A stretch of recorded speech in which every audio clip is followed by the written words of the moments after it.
Interlock education centre पक्ष থেকে সবাইকে স্বাগতম। আজকে আমরা গণিতের একটা শর্টকাট টেকনিক নিয়ে আলোচনা করব। আসলে এটা নবম দশম শ্রেণীর দূরত্ব এবং উচ্চতা একটা অধ্যায়ের অঙ্ক, যেটা ত্রিকোণমিতির একটা অংশ। এখান থেকে বিভিন্ন প্রতিযোগিতামূলক পরীক্ষা, বিসিএস, ব্যাংক, ইভেন যারা নবম দশম শ্রেণীর শিক্ষার্থী তাদেরও শর্টকাট হিসাবে তাদের বিভিন্ন অবজেক্টিভে এই সূত্রগুলো সহায়তা করবে। যেরকম প্রথম টেকনিকটা হচ্ছে কি, কোনো কিছুর উচ্চতা বা লম্ব নির্ণয়ের ক্ষেত্রে সূত্রটা কি, সেটা হচ্ছে কি পাদবিন্দু হতে দূরত্ব বা ভূমির দৈর্ঘ্য ভাগ √3। এটা হচ্ছে কোনো বস্তু, গাছ কিংবা টাওয়ারের উচ্চতা কিংবা লম্বা কতটুকু সেটা নির্ণয় সূত্র। তবে এখানে একটা শর্ত থাকতে হবে যে উন্নতিকোণটা অবশ্যই 30 ডিগ্রি হতে হবে।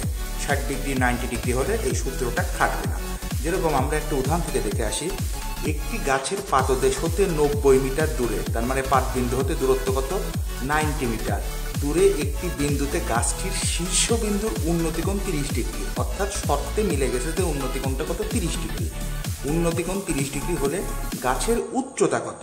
তাহলে নিয়ম অনুযায়ী কি উচ্চতা সমান সমান কি পাদবিন্দু হতে দূরত্ব ভাগ √3। তার মানে এখানে পাদবিন্দু থেকে দূরত্ব 90 ভাগ √3। তাহলে এখানে 90কে ভাঙলে কত হয়, 3 × 30 = 90।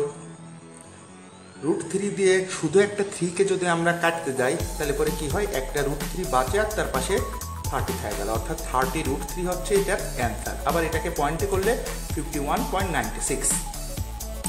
আরেকটা উদাহরণ হচ্ছে, একটি মিনারের পাদদেশ হতে 20 মিটার দূরে, তার মানে পাদবিন্দু হতে দূরত্ব কত, 20 মিটার দূরের একটি স্থান থেকে মিনারের শীর্ষের উন্নতিকোণ 30 ডিগ্রি। উন্নতিকোণ কত হতে হবে, এই ধরনের সূত্রে ফেলতে গেলে 30 ডিগ্রি হতে হবে। তাহলে এখন বলছে কি যে মিনারের উচ্চতা কত, আমরা কি জানি উচ্চতা সমান সমান পাদবিন্দু হতে দূরত্ব, সেটা কত, 40 মিটার, আর কি ভাগ √3 হয়ে গেল। ধন্যবাদ সবাইকে।